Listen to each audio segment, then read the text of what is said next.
The subject of my presentation is Julian Assange, the Australian international activist and WikiLeaks founder, and how his behaviour and activities have been or may be seen as deviant. I have chosen Assange as my topic because his activities are recent, contemporary, and relevant to current debates about how the new technologies of the internet challenges old laws, norms, and political and cultural standards about the right to privacy and the right for the public to know what the government is doing. Julian Assange was born in 1917 in Townsville, Queensland. He started computer hacking as a teenager and with two friends hacked into the US military database and the databases of various universities, banks and corporations, as well as NASA. Assange was eventually caught by the Australian Federal Police and charged with 31 cybercrimes, but as the judge was convinced that Assange's actions had no evil intentions, he was let off with a light sentence just of a $2,100 fine. After dropping out of the University of Melbourne in 2006, he established the website and organisation wikileaks.org. WikiLeaks published secret documents exposing corporate and government wrongdoing, most of all which were obtained illegally by hacking or leaking. However, it was only after WikiLeaks published secret US military information leaked by Chelsea Manning, back then known as Chelsea Bradley, that WikiLeaks really rose to international attention. The information included data about the treatment of prisoners in Guantanamo Bay, as well as military records from the war in Iraq and Afghanistan.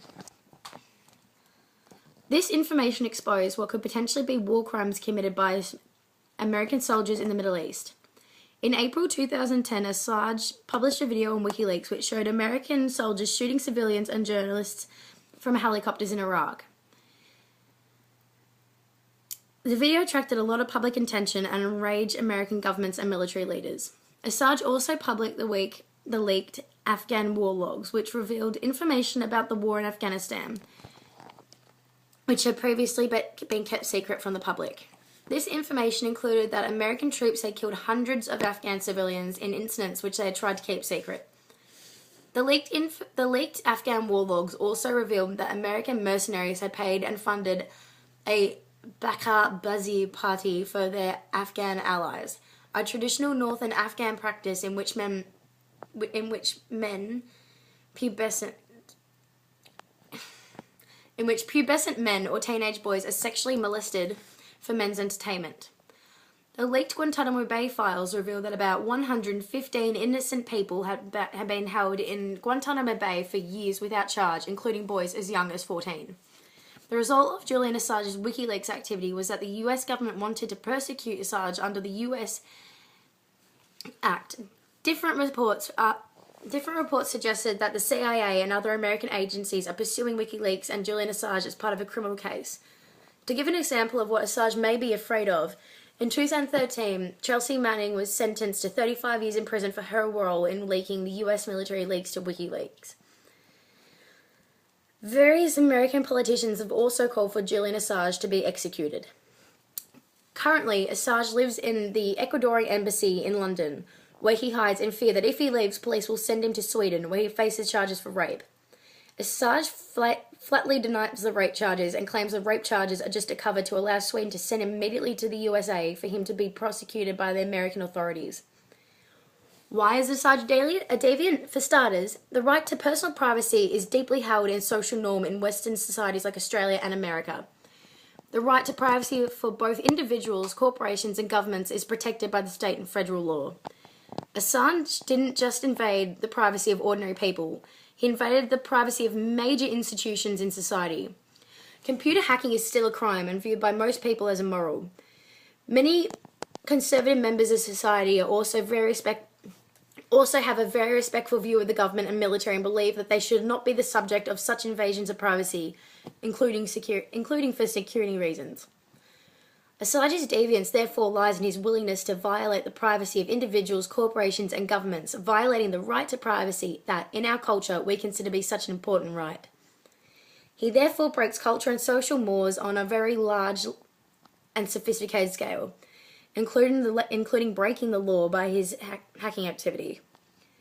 The social and political impact of Assange's deviance is mixed, like the social reaction to it. It is not clear whether the information released on WikiLeaks is the cause of the American public losing support in the wars in the Middle East. It did not lead to any governments being voted out or anyone being arrested. The public remains divided about his actions. According to a research poll published in The Age in 2012, 52 of the Australians believe that Assange should not be punished for what he did. However, only 40% of Australians had a positive opinion on him, while 30% had a negative opinion and the other 30% were unsure. Regarding Merton's theory of deviance, there are two ways to analyse Assange's behaviour. On one hand, there is a... Sorry, I've typed on one hand. On one hand, there is a social value of norms and respect for the right to privacy. Assange violates this by exposing the secret information to government and corporations. However, this does not mean he rejected altogether the right to privacy. Rather, his path is what Merton called rebellion. He may still respect to some extent the privacy of individuals, but reconsider whether it was actually worth respecting the privacy of large and powerful organisations and ultimately decided it was not. However, there was another sense in which Assange was an innovator. In Australia, we believe in responsible and respectable government as a value of our democratic society. We elect parties and politicians into our government based on what we know about and believe about them. Assange accepts this as a legitimate goal. However, he rejected the normal means by which people are supposed to be informed about the government, that is, the mainstream media.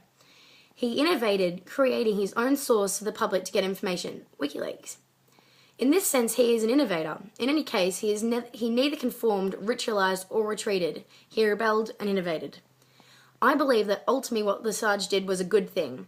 By exposing the bad behaviour of the government and the private troops in Iraq and Afghanistan and the abuse of innocent people in Guantanamo Bay.